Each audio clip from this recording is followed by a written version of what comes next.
Sup, dog? Today we're going to be looking at Hashbrown. This guy, Hashbrown 7069. When I scroll on YouTube and, look around videos, this guy sneaks up in my algorithm. We're going to look at his content today, and we're going to look at a video that he says destroy the meta, and we'll see what he knows. So this is Mashed Potato Hash right here, and he's got a lot of videos that it's got good thumbnails, good clickbait, whatever. He's got about 2.64 subscribers. So man, you've been hustling, dog. Good shit, man. And secretly, I've been seeing a lot of his content come up. I watched a little bit, like right here, you can see hidden changes, every hidden change in Final Season 11.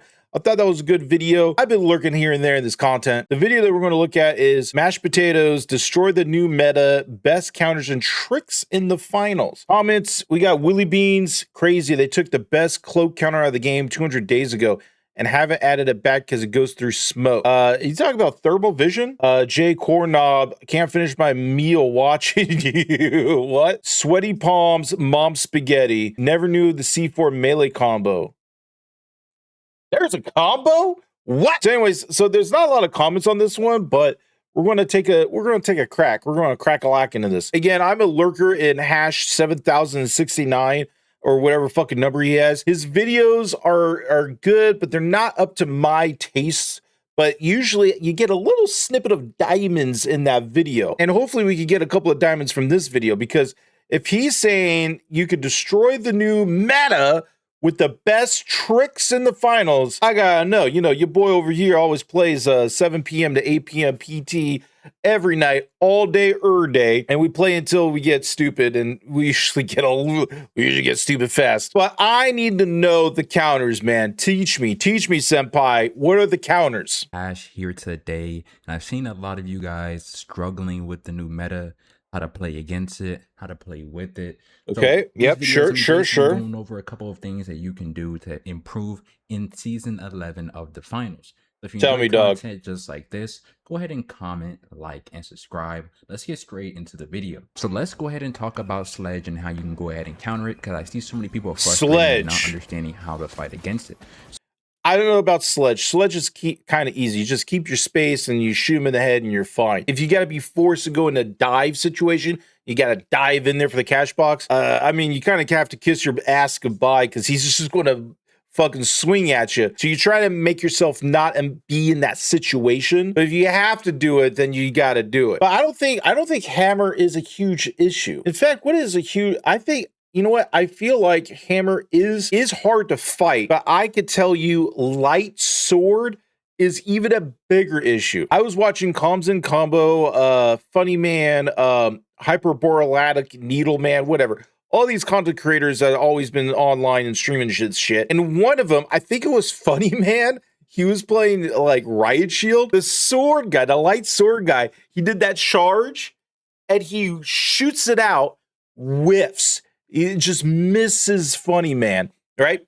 Swifts turns around, and he turned around like he was a geriatric, like old man, just turned around, and he killed him, dude. He killed him because that hitbox lasts so goddamn long. It was funny, dude. He was like, kill. It was that bad, dude. So hammer, but light sword, ooh.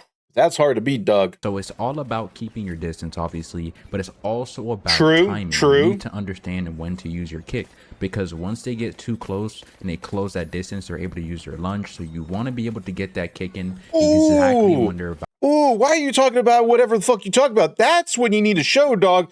Talk about that fucking kick. That kick was godlike. Let's watch that again.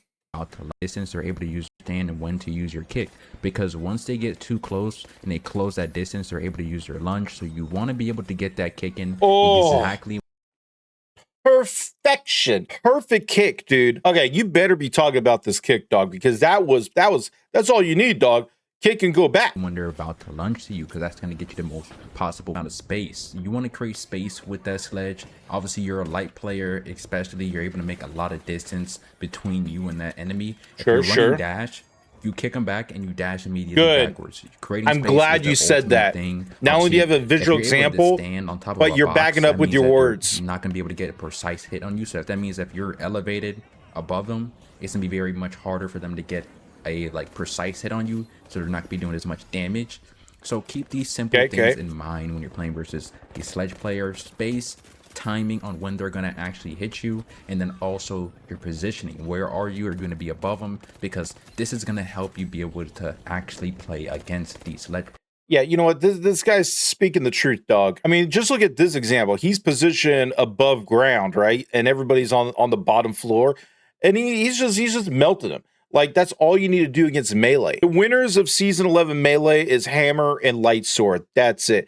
Dual Sword got nerfed. Riot Shield got nerfed. The kill combos are kind of like not real. Like, they exist, but the previous season was a little bit better. Do they have functionality? Yeah, they still have their function, right?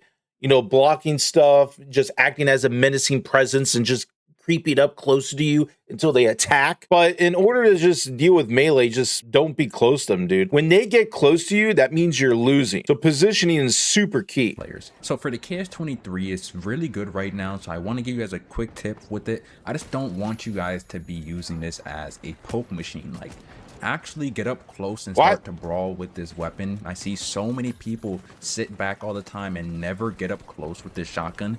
Most weapons, because it's not that good, dude. If you're in a heavy 1v1, the KS23 will come out on top every single time, especially if you have some sort of buffer, whether that's a mesh shield, a barricade.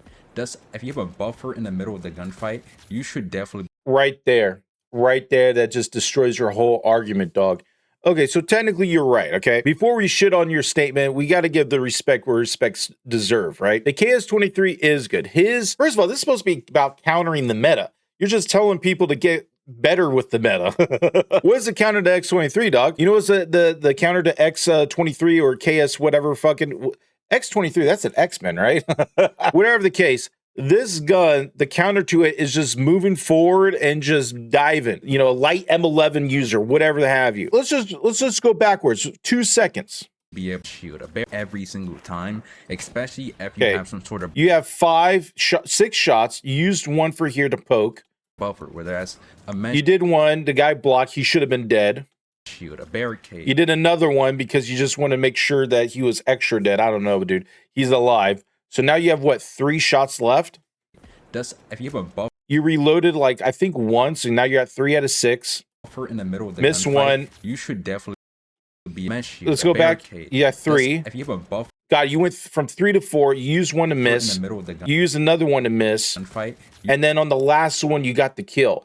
So you used like 3 or 4 shots to get 1 kill from 1 light, and now you're 1 out of 6, which means you got to reload. If you reload, you have 2, and then you shoot 1, 2, and then you're just stuck. The thing about poke players is you have to poke to get that initial damage in, and then dive in to finish the deal. Anybody has the KS23, you shoot a couple of shots, you get kind of some hits, right? When the life is in kill zone, you switch your RPG and just blast them. So I understand why people have issues diving in with the KS23. And the issue is they're not really good at aiming. Like, if you just want to take your typical player, why do you think people play the P90 and the MP5 and the M11? Is because you just litter it. And if you spray and pray, some bullets will be coming out there. Poke weapons are good at poking because that's what they're meant to do. Can you bring a poke to a dive? You could. I don't think you'll be good at it, you know, as the average person. I'm sure you're really godlike. For me, I play sniper, and I know that's a poke gun. So you got to shoot it from far range. Not too far, but you don't want that hit scan weapon to just turn into distance over time. But we know that the sniper is not really good for diving, right? I'm not going to go in like a shotgun and go sniping. But can you do it? Yeah. And sometimes I just say, Jesus, take the wheel, or Jesus, take the gun. And for somehow he just shoots him right in the head when I dive with it. But it's not meant to do that. 9 times out of 10, if I bring the sniper to a dive situation, go like close quarter combat, I'm going to lose. I feel like that's the same with the KS23. But if you have some skill and some practice and you're good at poking and you want to take the initial risk, then that 9 times out of 10, well, fuck the statistics. You're godlike. You're never going to miss. You're going to win everything. So I give respect that you're trying to tell the KS23 players to get good. And in order to get good, they have to do a little risk, which is what? To dive in, to be comfortable in that environment that's not advantageous to them. Advantageous to them. Did I say that right? I think I said that right. That's a hard word to say. Advantageous. Well, it's a little bit easier now. You know why it's easier? Because I actually dived into the word, they get comfortable with it. So yeah, I disagree, but I also agree. You should definitely be able to win even like a healing emitter to heal you up mid gunfight. Don't be scared to brawl with this weapon. Oh yeah, Don't you just got like use it a as a healing buddy, poke sure. machine. This thing destroys up close as well. So let's talk about invis. How can we go ahead and counter invis? Let's first talk about heavy players. So obviously you can go ahead and use the lock bolt, which is a very good gadget to basically obviously spot out a light. It is one of the best gadgets for heavy. I would say RPG, healing ball, and lock bolt. If you're melee or ranged melee, like the flamethrower, lock bolt, you lock them in place and you just clean the trash out. Some of my homie G's, when we go and play a rank, they just bring it because it's like a counter to light. Instead of having like a high caffeinated like little kid just zip zapping and zooping all over the place with dashes and grapples, you just lock bolt and say, sit your ass down, dog. And then they're on timeout. So lock bolt, it's one of the best gadgets. Player that's invis.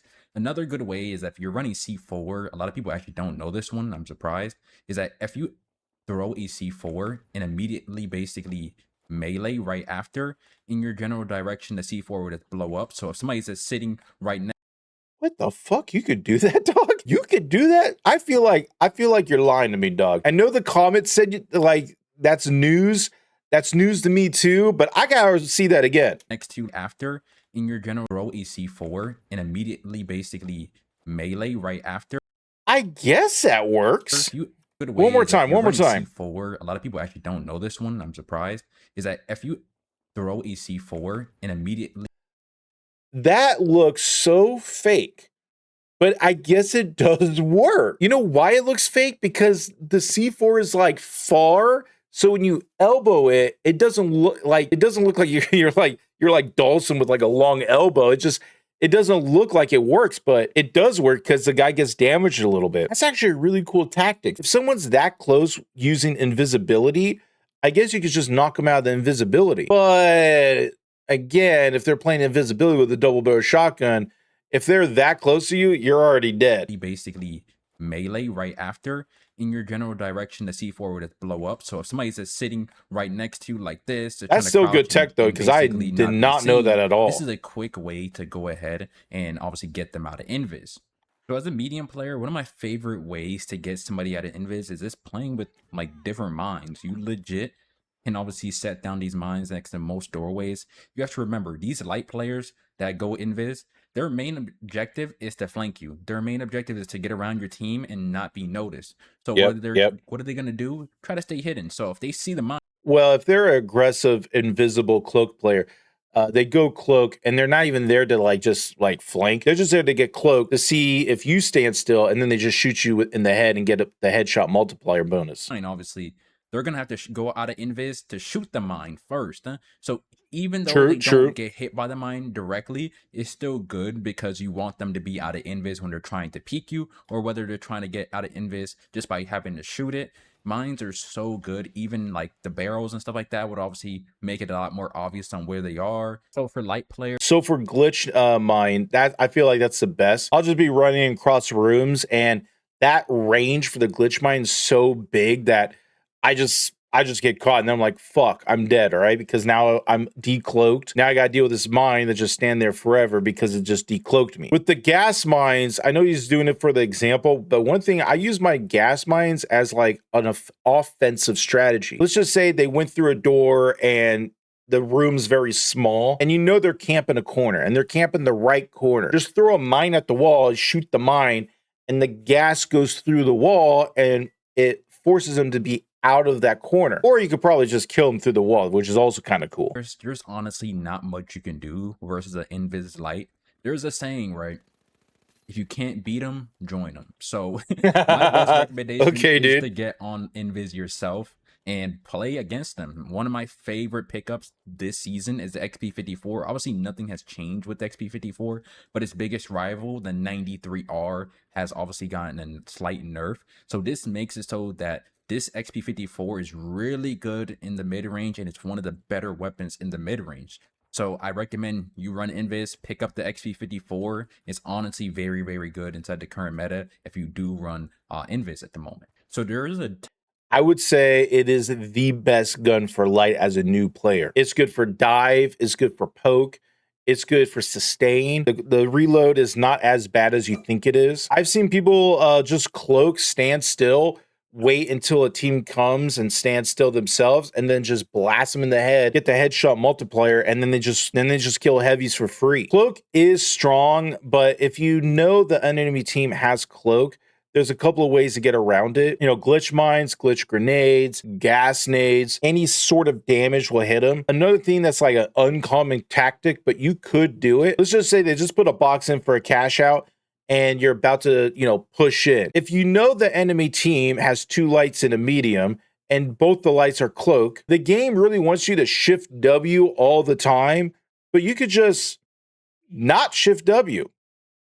I know it's kind of crazy. The cloak has its timer. So if you know they cloak, just wait a bit. I know it's hard. Just wait. 1001, 1002, 1003, 1004. And then you can go in. And now they're going to decloak because they don't have the power anymore. You have a small chance to know where they're at and probably get a kill. But like you said, if you can't beat them, join them because it is really strong. Ton of new techs for melee weapons. So I want to quickly show you as one of them.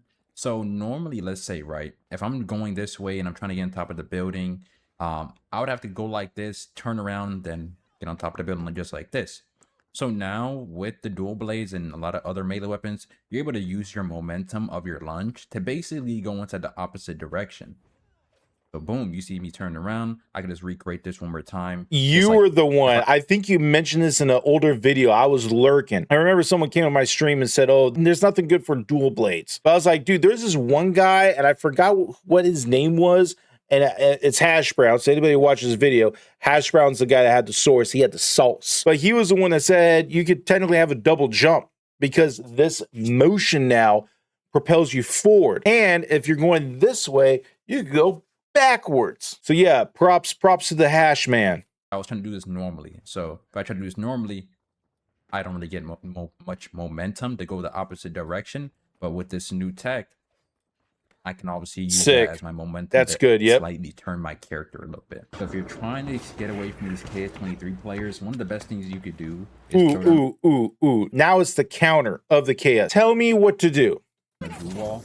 It takes about 3 to 4 shots for me to be able to destroy this goo wall completely.